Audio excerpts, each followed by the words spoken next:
Hey everybody, it's Jason with the Boardgame Mechanics, and today we're going to take a look at a game called Toledo, or Toledo, I don't know how you say it, this one.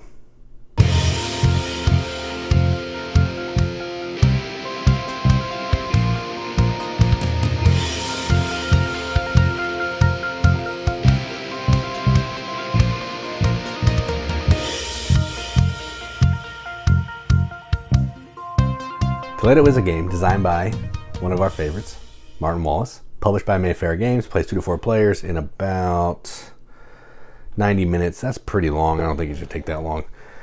But effectively what you're doing in this game is you are sword craftsmen or sword crafters, not sure. But what you're trying to do is you're trying to move around this board to collect steel and gems to put in the hilt of your sword to create awesome, valuable swords, to deliver them up to the top of the board. It has a name. I can't remember. I think it's a French word, so I'm not even going to try. But that's the gist of the game. Moving around, using buildings, collecting stuff, trying to score points. That's it. So normally we'd go to how the gameplay works, but we'll have that in a separate video for you to check out. We're going to try this and see how it works for a little while. A link to that video will be in the video description, so if you want to check it out. If you don't want to, then we'll just go head on over and take a look at the components.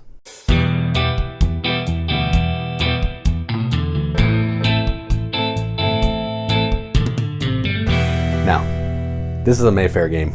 The components are Euro-y and beige, so let's just look at them. The pawns, the player pawns are actually pretty cool. I like these little wooden pawns in the 4 different colors. I only have red and yellow out. So those are nice. Cardboard tokens for the fencing in 3 different colors. The movement card is just a dude on a horse. The card art for the paintings.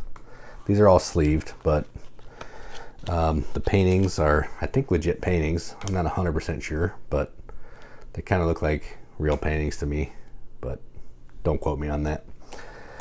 So those are nice. Nice cardboard tiles for the swords, real thick, easy to tell what they need to build. Not great art by any means, but it's Mayfair. The cards are effective. Has the fencing at the bottom, the amount of the coins on the top, and number just in case. They're pretty decent. These gems are really cool. Colored gems. They could all be one color, doesn't really matter, but the multicolors are cool. Steel bars or cardboard. Steel looks like a gray piece of cardboard. And everybody has these cool tiles that they can put on the board. Player color on the back, and there's singles and doubles of each of the tiles. I think there's 4 different tiles, and you have a single space and a double space of all of them. So components are fine. They're effective for what this game is. The rule book is like, I don't know, 4 pages. For a Martin Wallace game, there's not a lot of rules, so no complaints there. But overall, I like the way this looks. I like the components. I like the feel of these old crusty Euro games, as I affectionately like to call it.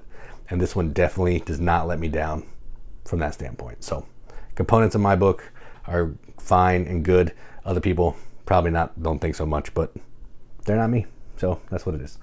So that's the components. Let's talk about what we think about the game.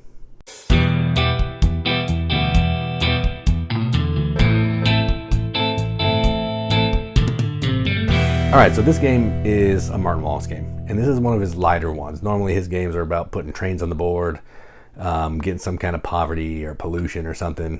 He's brutal to his game players.